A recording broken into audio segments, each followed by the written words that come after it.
Well, welcome to episode number 5 of Leadership in Lorain County. Today, our special guest is going to be Marsalis Hammons. Before I introduce Marsalis to you, the first thing I want to do, though, is I want to thank my sponsors. So, first of all, I'd like to thank BCT Alarms over here, Brian Jankowski. Brian's got a security system company.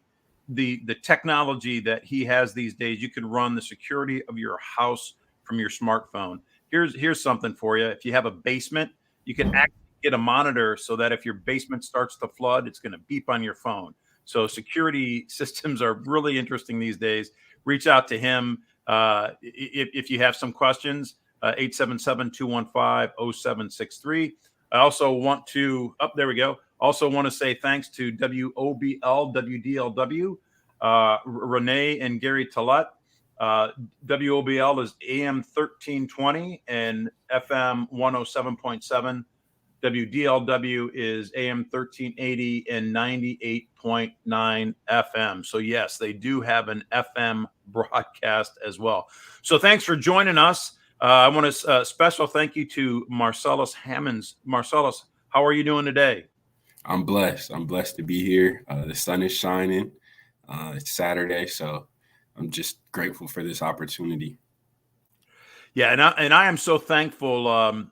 Tony Gallo, who is a friend, actually gave me your name, and awesome. I'm so happy that he gave it to me because I did some research and some investigating about you, and you are one unique individual.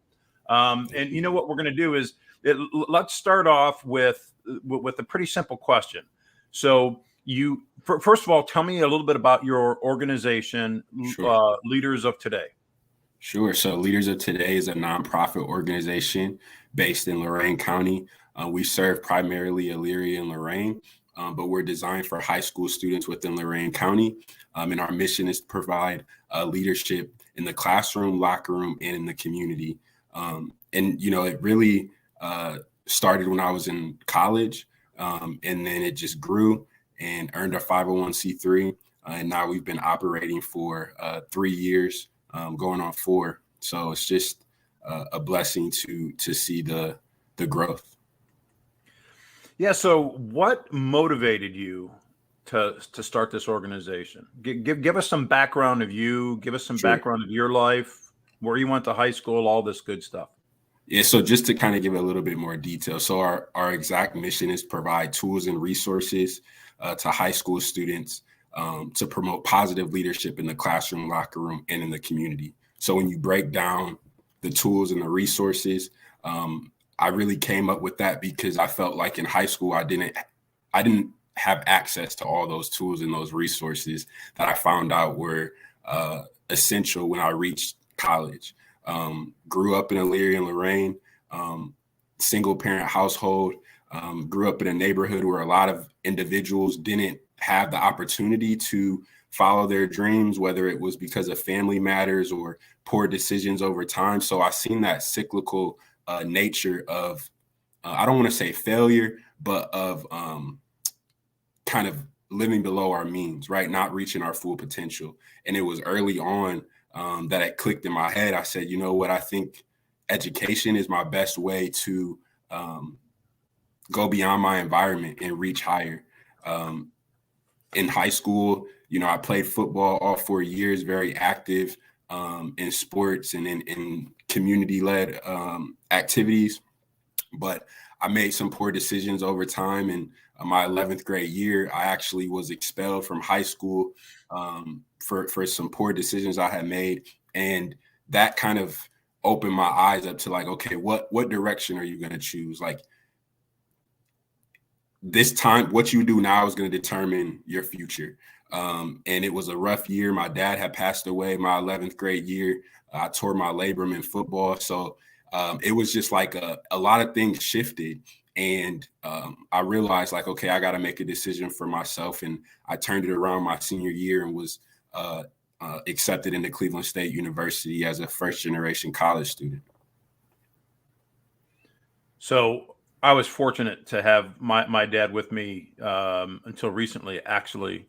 So what's life like for a young man, a vulnerable young man, right? In a community, an athlete. You probably had some good a lot of friends around you. And how does that losing your father play? I mean, what kind of pain took place in your life as a result of that? That's an interesting question because I feel like the pain and the healing, I would say, was not linear. Like there was points where it didn't really even hit me like, wow, I really like lost my father early on. At a point where it kind of we were just building a relationship back in 16 years old. Like that's a pivotal point. And there's still times where I think like, man, what would life be like if he was here? But honestly, I wouldn't be the person I am today if I didn't go through that. So I just try to hold on to the memories that we do have, and understand that there's people that have been placed in my life that have helped me get here. So not to kind of think about what I don't have and appreciate what I do have. I love that you put that out, that you wouldn't be the person you are today if you didn't go through that experience. Absolutely. I love, Oprah Winfrey talks about that all the time. She went through some storms in her life and a lot of pain. She says she wishes she didn't go through it, but it is the reason who she is today.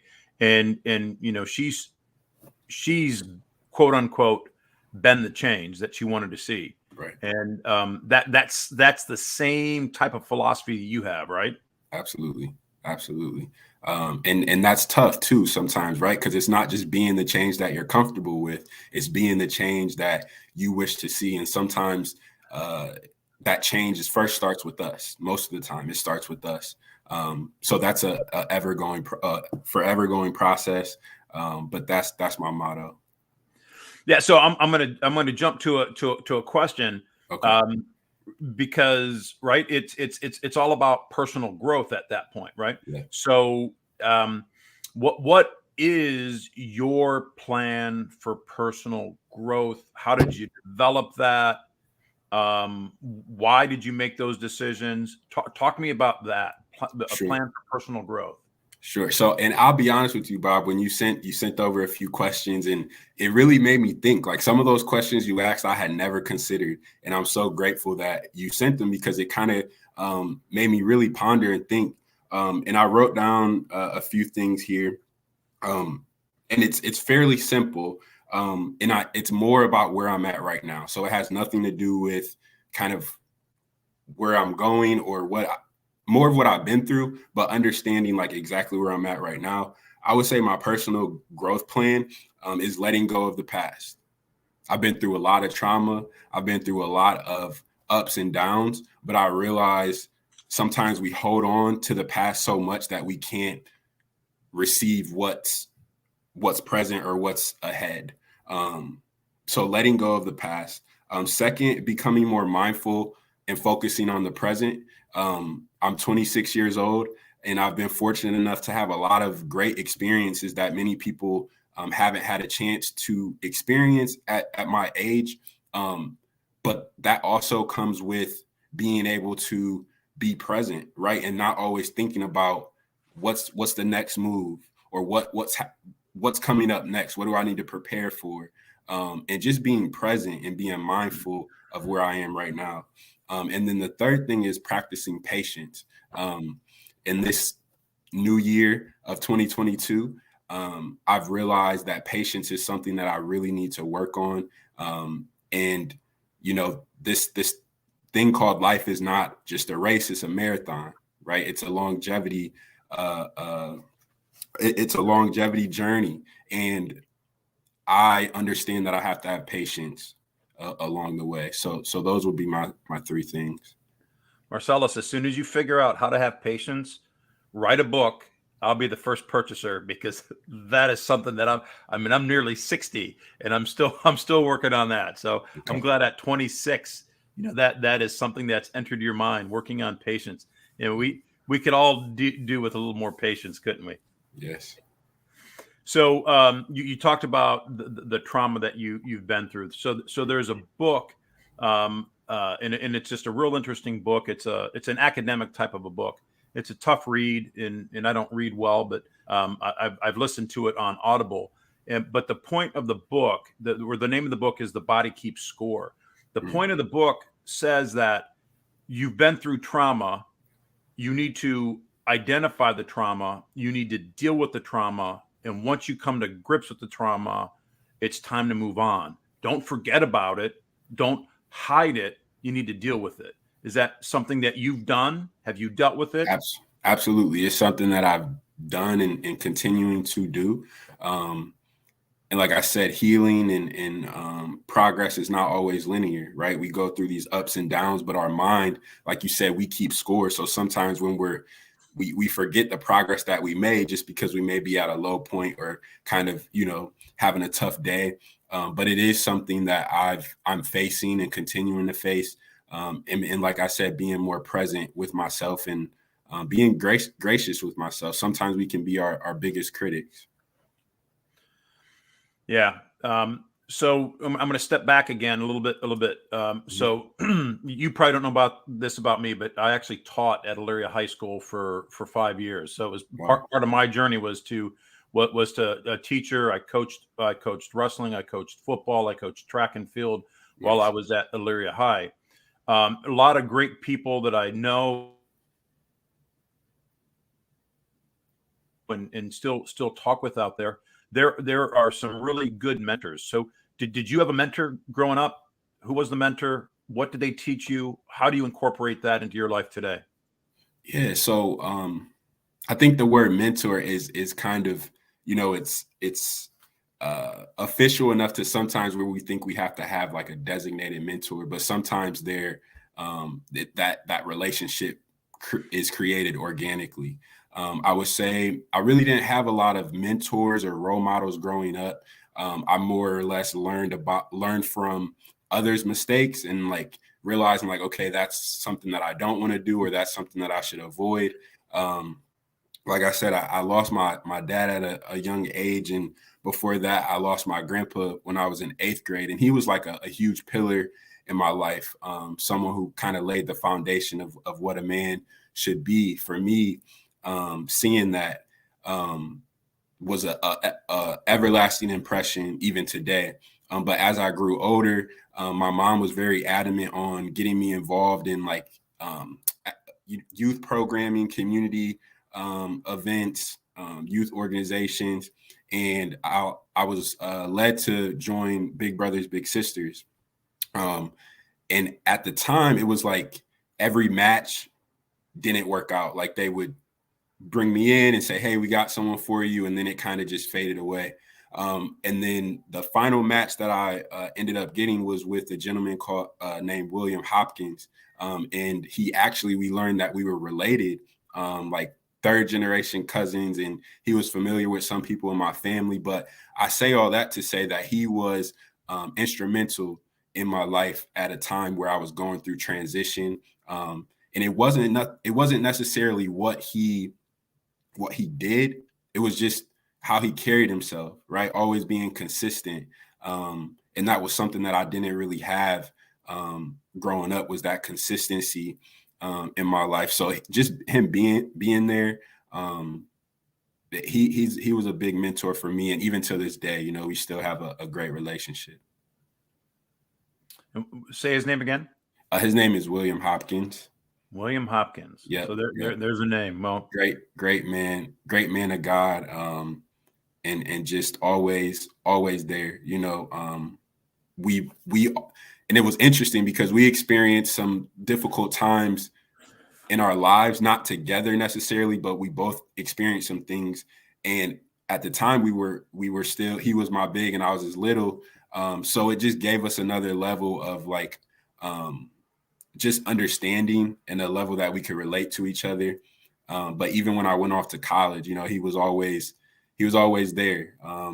He drove trucks, so he would be on the road early and he would stop and drop me off some food, or we would go and grab breakfast. And like, you need that, like, especially in college, if there's anyone that's listening, that's in school or kind of at a place where they have to leave their comfort zone, you still need people in your life that can connect with you to remind you, your why and why you started, and just to remind you to keep going.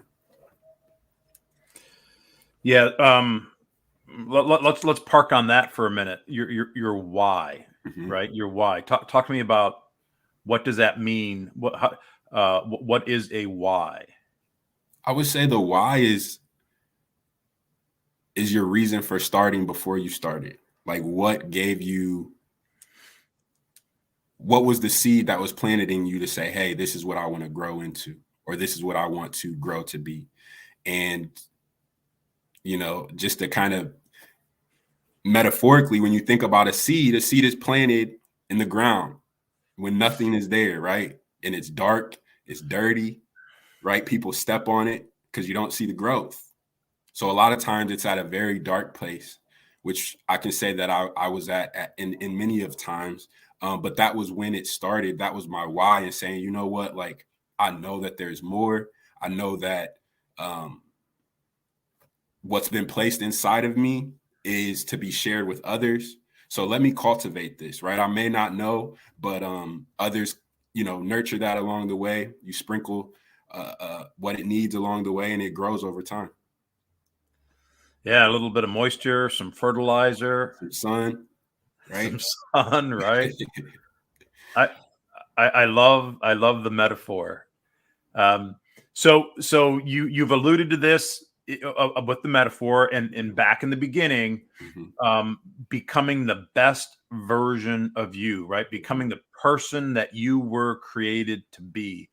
How do you guide high school kids and have them understand that thought process? Sure. In this generation, in this day and age, it is very difficult, I would say, even more than when I was a youth or a teen, because there's so many influences or influencers that, quite frankly, they may not know who they are, but yet you're following them because they have X amount of followers, or because they, are promoting themselves in a certain way. But I say that to say, I think being true to who you are, like, who were you before the promotion? Who were you before the friends? Who were you before, you may have stepped into this different arena where it may be conflicting with who you think you are, right? And we grow. We're not made to stay the same, but staying true to my roots, staying true to who I am. My family is a huge pillar in my life. I would say that's one of my core values is family, faith in family, because there's people who knew you before you knew yourself, right? So sometimes we need that reminder to just say, hey, what are you doing? Like, this isn't you, and sometimes that may be your mom, that may be your dad, your grandma, your best friend, but staying true to who you are. So why do you think people make that decision or try to show others that they aren't who they are? I don't think it's something that is necessarily done intentionally, right? And I can't generalize because there's so many factors that come into play. But I think for the most part, it has to do with identity, right? Like, you can be 60 years old and not truly know who you are, or you can be 16 years old and come to a point where you're like, hey, like, this is what I was born to do. This is what I've been purposed to do. And I think purpose has a lot to do with our identity, because if you don't have a purpose, then you can just be wandering around trying to find it, right? Or not finding it kind of leads you to just continue to live up to this false identity. And I feel like I found my purpose early on, early enough to where I kind of set the stage and like, hey, this is the direction I want to go in. And this is what I'm going to commit myself to doing. All right, let's jump to core values, because you gave us two of them, which is kind of interesting. So I'll give you mine. I usually give up three. I've got five, but the three that I focus on are faith, family, and freedom. So we've got faith and family in common. That's really your three? Faith, family, and freedom. Yes, sir. You know what, Bob? That's my and those are one of the questions. That's one of the questions that I had never thought about. And it took me a while to really, because I didn't want to just pick anything. I really wanted it to be true to who I am. And I said faith, family, and freedom. Oh my gosh. Faith, family, and freedom. And for the freedom part, again, I think that's something that's forever evolving. There's a lot of people that are walking around in shackles, right? Not physical shackles, but mental shackles or emotional shackles. And I think that it's important to understand that, like, until you're really free, like, that's when you can fully walk into who you are. And it's not linear. It doesn't just come right away. It's a forever evolving process. But that freedom ties into something I mentioned earlier, which was, being able to be patient with yourself and acknowledge, like, hey, this is what I've been through. These are my struggles, but I'm working through it. I tell you, man, you're motivating me right now. You are giving me courage right now. I appreciate it. I really do. Your thoughts, your comments are inspiring. Thank you so much. So okay, so again, you're 26, right? Mm-hmm. But you've experienced a lot. You've been through a lot. What life lessons have you learned from starting Leaders of Today? Yeah, so I kind of touched on this earlier, but I think understanding your purpose or your why will always lead you to a fulfilling life. And the purpose is always bigger than yourself, right? Like, I think in this day and age, again, a lot of energy and thought is directed towards self-gain and what can I get, put yourself first, self-love. And that's important. But at the end of the day, your purpose is always bigger than you. So if what you're doing or what you're striving out to do is not impacting others, other people's lives in a positive way, then you have to ask yourself, like, is this really what I've been purposed to do in this life? That would be one. Another is understanding that sometimes you may not see it right away. Like, when I started Leaders of Today, I was not at a point where I knew what the plan was from start to finish. I was actually at one of my lowest points in life. I had just graduated in 2018. Me and one of my friends, two of my friends at the time, had been evicted. So I was going through like a transition where I'm like, I have no money, right? I was living in the basement of my aunt's. But I remember like writing down the vision, making phone calls. So I still had that faith factor, right? And saying, like, I may be at a point right now where things are rough, but I know it's going to get better. And sometimes when you're starting off something, again, you're planting that seed and it's dark. It doesn't look too bright at the time. But understanding that, if you continue to push, if you continue to have faith, that end goal is going to look a lot different than the start. Yeah, I love this entire thought, and I'm going to spend some time on it a little bit. So, are you familiar with the sitcom The Office? Yeah, somewhat. I'm not an avid watcher, but I am familiar with it. All right, so Jim, last name I can't even remember the guy's real name, but he played Jim on The Office, and he moved to New York City to make it big. To he wanted to be a movie star. He had a vision. He had a desire, and he worked in New York City as a waiter. Right, you make decent money as a waiter in New York City. But he got a call from his mom and said, "Hey, have you got your big break yet? Or how are things going?" And she said, "Maybe it's time to come home." And he basically said something like, "Mom, give me another week or another 2 weeks." And so he had the fortitude and he had the faith to just press on and say, well, I'm going to go until this date. And if nothing happens, then I'm going home. And then boom, out of nowhere, literally, he gets a call from the organization that's going to start doing The Office. He interviews and he gets the job. Wow. and his life has changed. I mean, he's had some pretty big roles as a result of the exposure he's gotten from the office. How many there's so many stories out there about people that say, you know what, I was ready to give up, ready to throw in the towel, but I'm going to focus for just a little while longer, and then boom, it happens. They get there. Right. So talk a little bit about that. So I think kind of it's all encapsulated in different points, right? It was like times where I tried to throw in the towel, pick the towel back up, threw it down again, right? But I think at the transition point that I'm referring to specifically, like I had graduated college. I'm like, okay, the world is mine. Like, what do you want to do, Marsalis? And it was a situation, like I said, me and my roommates had been evicted from one place, but I had records that I was paying on time. So the tenants were like, hey, we're going to move you into another studio down the road. And I was able to finish my senior year. And they screwed something up again with my rent. And they were like, you got to pay us X amount of money to stay. And I'm like, no, I've been paying, I have everything. And they're like, okay, we're going to have to move.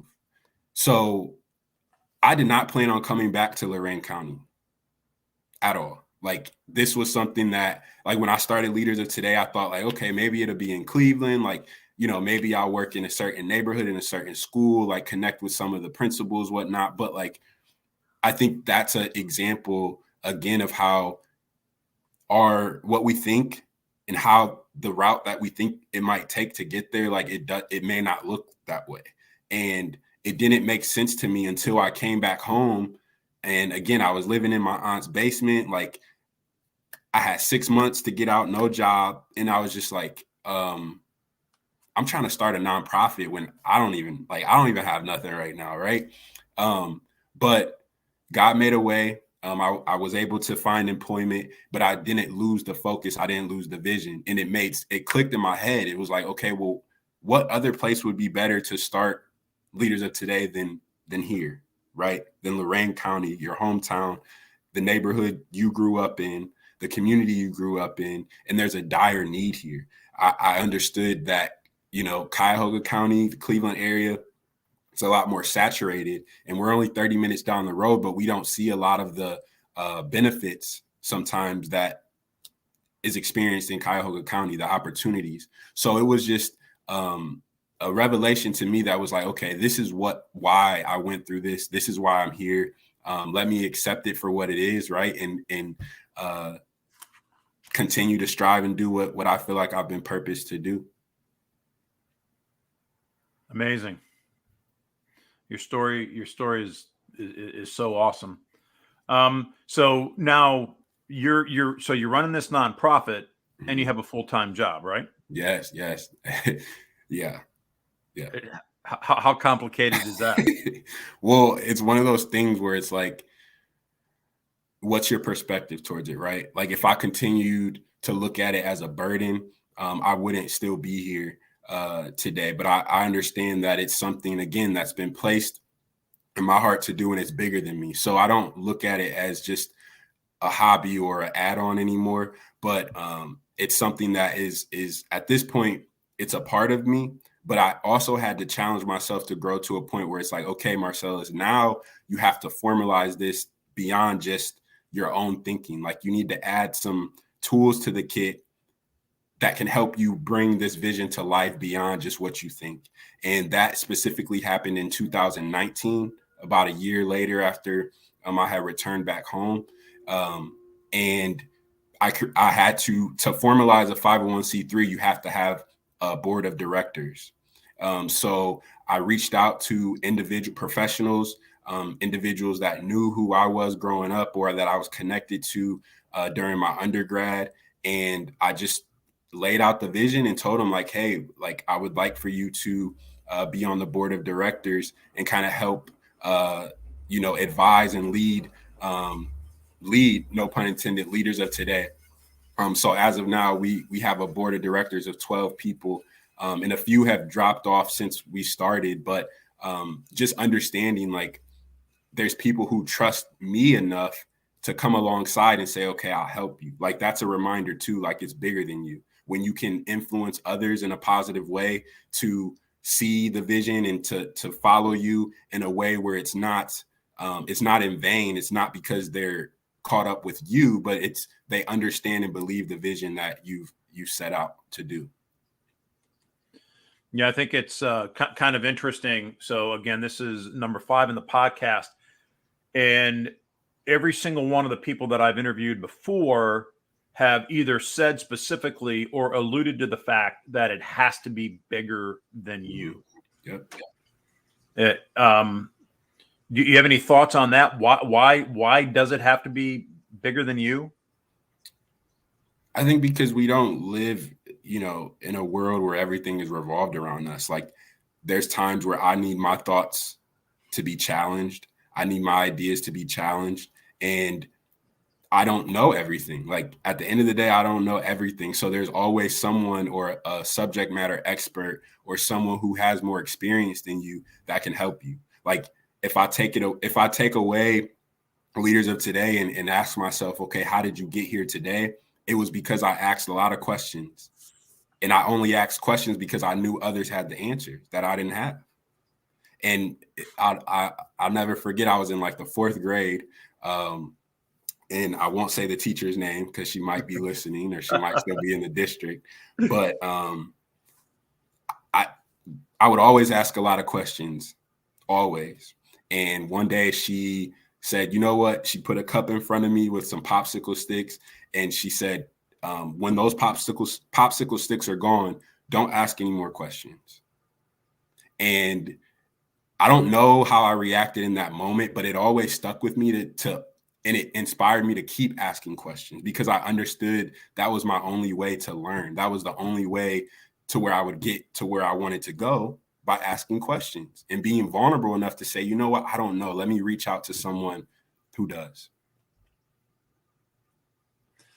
Yeah, vulnerable. Vulnerable leaders need to be vulnerable, right? We don't know what we don't know, right? So when I think of this, and you said these 3 words, you mentioned trust, you mentioned ask questions, and you mentioned be vulnerable. Mm-hmm. So how do we allow ourselves to be vulnerable and ask questions to help us build trust? There's some people out there, and maybe you were at this point one time in your life where it was tough to trust other people. So how do you build trust so that you can be vulnerable and you can ask questions? Yeah, that's a really good question. Trust takes time. It doesn't happen overnight. I would say that first you have to trust yourself to be able to trust others. I trusted myself enough to where I knew when I was approaching someone, I wasn't approaching them out of just, wishful thinking or out of doubt, but I was confident that to say like, hey, this is where I want to go. I see you've reached this point, or you have this experience, or you work for XYZ. Can I ask you a few questions? I would literally call people up and have a list of questions prepared, right? So I think preparation is key. Like, you don't want to go into anything blindly and without a plan, even if it's a conversation. So if you're networking with someone and you may see them, look them up. Look, where have they been? What have they studied? So you understand what questions to ask. Because vulnerability at the end of the day is exposing yourself, right? Exposing yourself to be open to not just seeing the good, but also the bad or the unknown about yourself. And again, at 26 years old, I can't walk around here like I know everything. I don't, but I do know something. So being confident in what I do know, but being humble enough to approach people and ask for help when needed. So there's an author, teacher out there. He's actually probably the leadership guru of the world right now. His name is John Maxwell. Have you ever does that name ring a bell? I've heard of him. Yes. Okay, so John Maxwell talks about the fact that when he wanted to grow as a leader, what he did is he would call up the person that he wanted to talk to, and sit down and ask questions. And he said he would literally have pages of questions in a legal pad. Yeah. So one of the persons that he was looking up to, who had great leadership capacity, was John Wooden. John Wooden coached UCLA, and he got 1 hour with John Wooden, asked an hour's worth of questions, and John Wooden said, "It looks like you have a lot more questions." He said, "Yeah, I do." He goes, "Well, let's go back to my house, and I'm going to let you ask all of them." I mean, That's isn't it awesome that awesome. so here's a young, John Maxwell was young at the time, reaching out, wanted to learn about leadership, and here's a leader saying, "Yeah, come on, I don't know who you are, kid, but come on, sit down with me. Let's chat about leadership." And it sounds like, unless you knew the story, it sounds like that's kind of the focus that you have. Yeah, no, I didn't necessarily know that story, but again, just at a young age, I always ask questions. And some of our qualities that we have as a child, or as an adolescent, I know it's normal to think like, oh, we grow up, we mature, but some of those things are still there. And it's not to be neglected, but it's to think like, okay, what are some qualities that I have that maybe I had at a young age that I have kind of forgotten or stepped away from? And it was one of those that I always carried with me, whether it was in the classroom, in a meeting, in a conversation, just to ask questions. And I understood that, most of the time people do want to help you. Like, if you approach someone and they're kind of standoffish, like, that's fine. The worst thing you can get is a no. But most of the time, a true leader is going to be willing to open themselves up and answer questions. You said it all right there. A true leader, right? If they say no, move on to the next one. Exactly. You're going to find that true leader who's going to help you, and who's going to help you or guide you. Because that's one thing leaders want to do, right? They want to help people. That's a part of their focus. It's a core value of theirs. It's it's their purpose. It's what gets them out of bed in the morning. How could I go out and help others? Yes, absolutely. And once I learned that, I'm like, you know what? Well, I'm not going to put myself in a shell and isolate myself. I think one of my biggest assets in college was being able to be engaged. Like, Cleveland State had the tagline like engaged learning, and it really was engaged learning, not just in the classroom, but even outside of the classroom. So like, I was always that person that would go to certain events on campus, or go to certain seminars, or things that like my friends would just be like, oh, I'm not going. Like, I'm going. Like, I want to see what's there. And those would be moments where I would connect with someone or learn about an internship or a scholarship opportunity. And that all played a part in where I am today. Yeah, learning is so important, and it doesn't have to be classroom learning, right? Absolutely. I mean, experiences change our lives, don't they? Yes, very much so. The good and the bad. Talk about that a little bit. The good and the bad. So, I've always been a reflective person, and there's moments where I can literally see transitions in my life. And it's not to say that it was always good and it wasn't always bad, but I've learned to try to maintain and have a balance in everything. And one of the things that I always remind myself is pacing myself, right? One of my uncles, near and dear to my heart, Randy Corbin, he passed away a few years ago, and he had cancer in the brain. And I remember it was around, our birthdays are on the same day, May 7th. And we were together in May celebrating our birthdays. And then by September, he didn't even know who I was.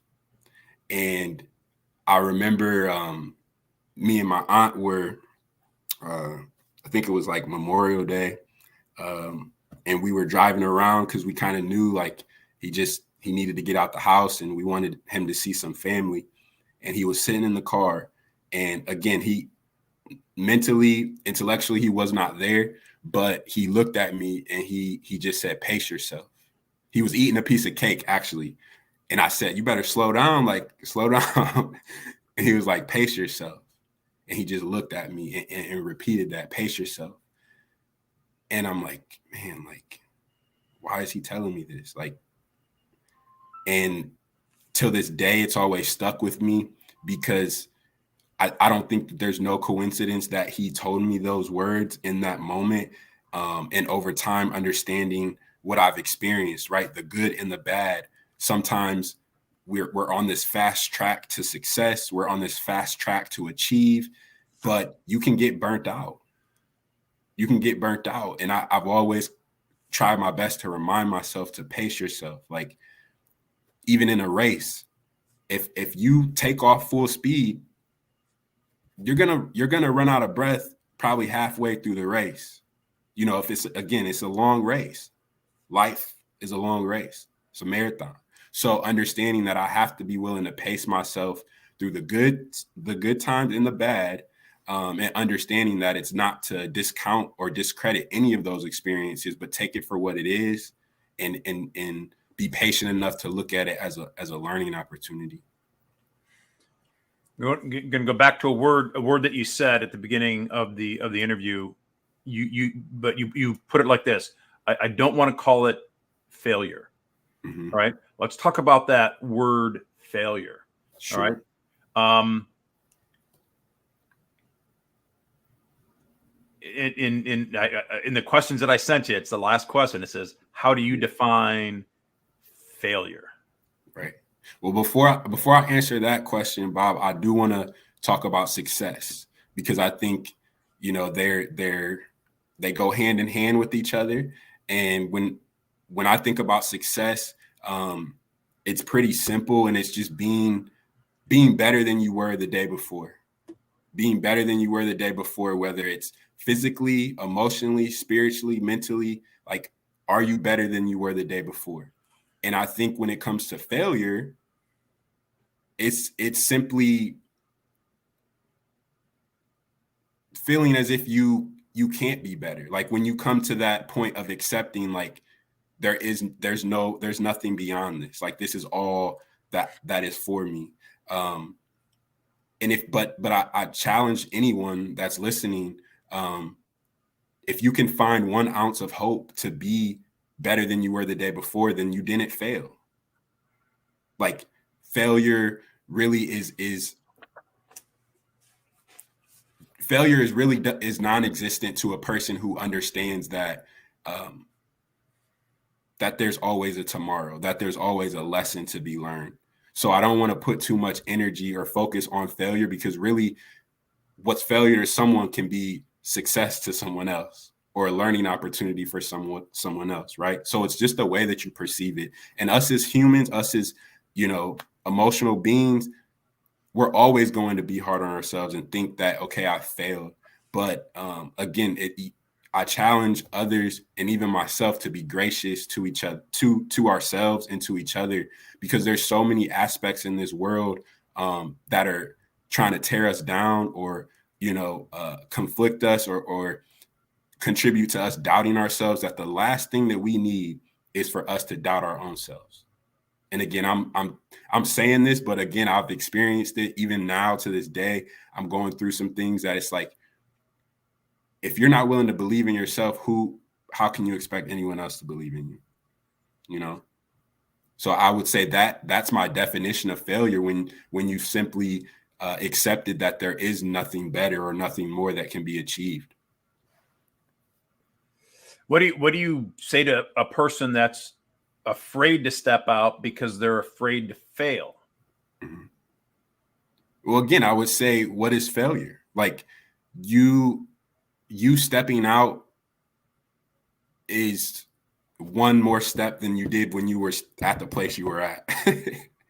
So you really didn't fail, right? So you really didn't fail, right? Like if I have 100 steps to take, and I take step one and I take step two, I'm 98 steps closer than what I was before, opposed to if I just sat there and pondered on my thoughts and said, man, like, how am I going to make these first two steps? You know, you really have to pace yourself and take it one step at a time in order to define success. Like, it's not, I think we live in I know we live in a very microwavable society where success or achievements look like it just happens overnight, like that instant gratitude. And it just doesn't work like that. Maybe on, social media, you get a glimpse or a snapshot of what that person has achieved or the success, but there's something that has happened prior to that post, prior to that award, prior to that announcement or that diploma, right? So understanding that there's some background work behind the scenes that have to take place, that's going to get ugly, that's going to get dark, but it's just a part of the story. It's just one chapter. I love it. So I love this whole concept. It's we live in a microwave society. Yeah. So there's a movie out there. I believe the name of the movie is called Founder, and it's a movie about Ray Kroc, who created McDonald's, right? So we know what a success McDonald's is. The last part of the movie, there's a quote that runs on the screen. It says, "An overnight success, 40 years in the making." So Ray Kroc's experiences took him 40 years or so to get to the point where he was able to create this chain restaurant. 99.9% of these McDonald's are successful because Ray Kroc had that vision, but it didn't happen overnight. Right. His experiences, some would see as failures until it wasn't a failure. Right. Absolutely. And understanding that it's not even something that, like, you may not even understand it when you're starting off, like creating the vision. And I think I've always been like a writer. So I like to write and just write out my thoughts. And I would say that anyone who has a vision or desires to build something, or just even if it's personal goals, like, write it down. Like, sometimes we literally need to see it to believe it. And if it's in you, you can't expect anyone else to see it, right? So you have to literally write it down. And understanding the business growth of McDonald's, like, they're all over the country, all over the world, globally, internationally. But in a sense, like, we don't always look at McDonald's as a success. Like, there's some people who look at McDonald's as, like, low-hanging fruit, like, oh, it's McDonald's, right? So even understanding when you reach that level, not everybody's going to appreciate it. So that's a great thought there as well. Let's see here. So you're a writer. Okay. Do you actively journal then? Do you journal? See, Bob, now you're getting into some areas where I'm still working on, but it's good. I'm doing better. I was at a point where I journaled all the time, all my experiences. Honestly, I can recount even in high school, I had a journal. Again, going through some tough times, I learned that writing was a way to cope and a way to express yourself. So I've always taken that up. But, there's seasons where, I don't write, and I can see it though. Like, when I'm going through things and I feel certain emotions, I'm like, well, when's the last time you journaled? When's the last time you've written out your thoughts? Right. So that's one of those areas where I'm practicing patience and being better with just being present, right? And not worrying about what's ahead or what's behind, but what's in front of you right now. Yeah. So you mentioned at the beginning, right? Living in the moment, right? Mm-hmm. Being present. And you just mentioned it again. Yeah. So apparently that's something on your mind. I love it because way too many people don't. Mhm. So how do you stay in the present? One thing that leaders, I love to say this: leaders need to be present, and leaders need to be present. Meaning, leaders need to be there to show people what to do, but they also need to be present. They need to be 100% engaged while they're doing it. So how do you stay present? Well, I'm not going to act like it's easy, right? Because again, we live in a life where there's so many things going on around us that we can easily be distracted. But understanding that, a lot of the battles that we deal with are in our mind, and if you can control your mind, then you can control everything around you. So just understanding that my thinking, whether it's thinking about the past or what's ahead, it's like those things you can't even control. Even if I wanted to, like I don't have the power to control what happened in the past, and I can't control what's ahead. But what I do now can influence what's ahead, right? It's a like a metaphor that is like you can't speed up the river and you can't slow it down. And I try to remind myself that, and like there's some things that we just don't have control over, but understanding if you find solitude in what you can control, which is yourself, your way of thinking, your actions, then that will lead you to where you want to go. But if you're not doing the work that needs to be done in this moment, in this present time, then how do you expect things to come to fruition in the future? And again, I've learned that it doesn't always look like what you envision in your head. So being humble enough and open enough to say, you know what, it may not work out the exact way that I want it to, but I'm going to prepare myself and trust that it's going to work out for my good. Awesome. So we're getting close to our time limit. So I'm going to take a second here to just reach to talk about my sponsors a bit. Sure, But sure. the question, the final question that again, you can take as much time as you want. The final question, I'll give you time to think about it, is going to be, what advice can you give to others regarding chasing their dreams? So I'm going to come back to you in a second. Okay. And that's the question that I want you to answer. So I'm going to take a minute here and just thank my sponsors. I want to thank BCT Alarms. I want to thank Brian Jankowski. He's the owner over there, for the support that he's given this organization, Life of Leadership in Lorain County. If you have some home security needs, reach out to Brian, 877-215-0763.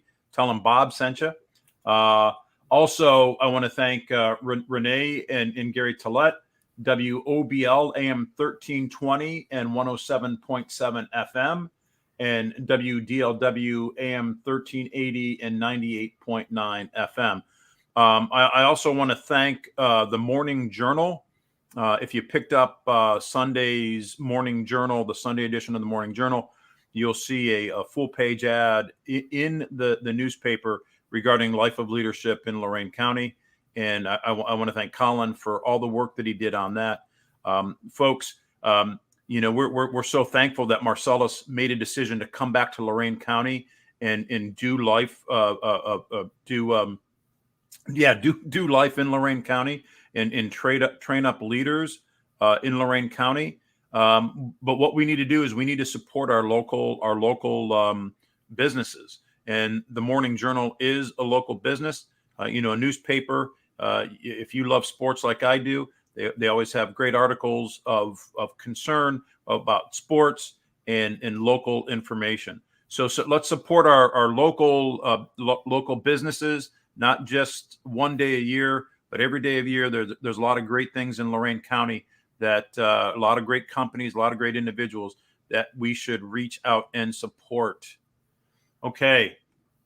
Now, Marsalis. Yes. You got all the time in the world.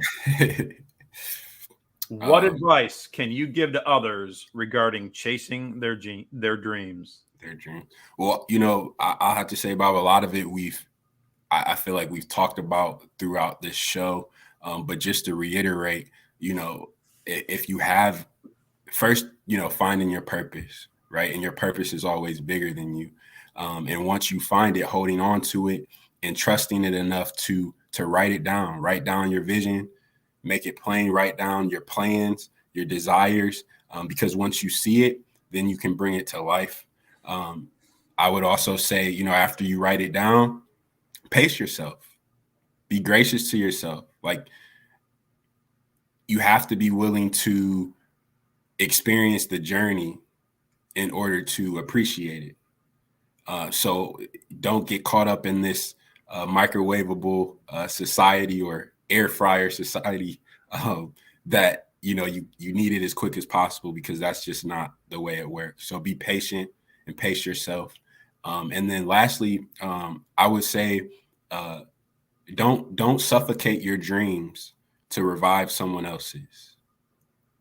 Don't suffocate your dreams to revive someone else's. And I say that in a way, not to say to neglect others and don't help, but sometimes we can be so giving in times where we have our own desires, right? But we keep pouring and pouring and pouring to where we don't have anything left for our own selves, right? And a lot of times we want to help others revive their dreams, but it's suffocating our own. So make sure that when you come to a point, you can truly help others once you've helped yourself. And that's what I would say. Marsalis, that is some sage wisdom.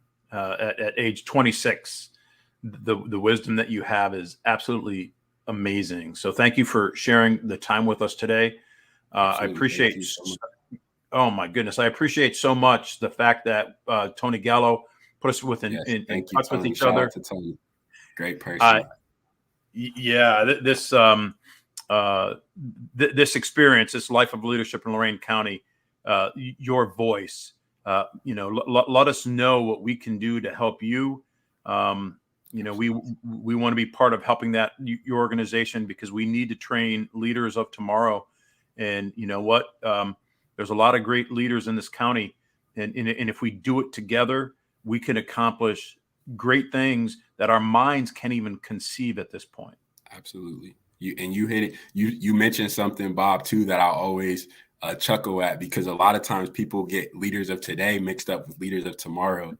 But when I came up with the name, understanding that the word leader gets thrown around a lot, and it's truly what I believe is just having a positive influence on the people around you, but also not pushing it off till tomorrow.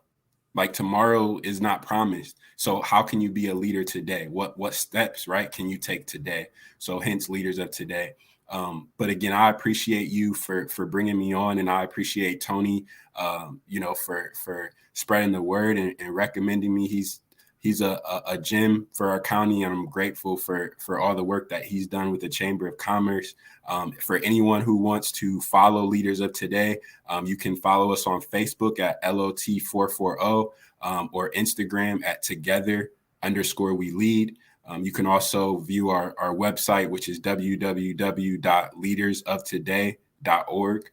And again, we're just doing our best to be the change we wish to see in our community. So please, if you're interested in volunteering or supporting, don't hesitate to reach out. Marsalis, thanks so much. I hope to talk with you soon. Absolutely. Thank you, Bob. I appreciate you.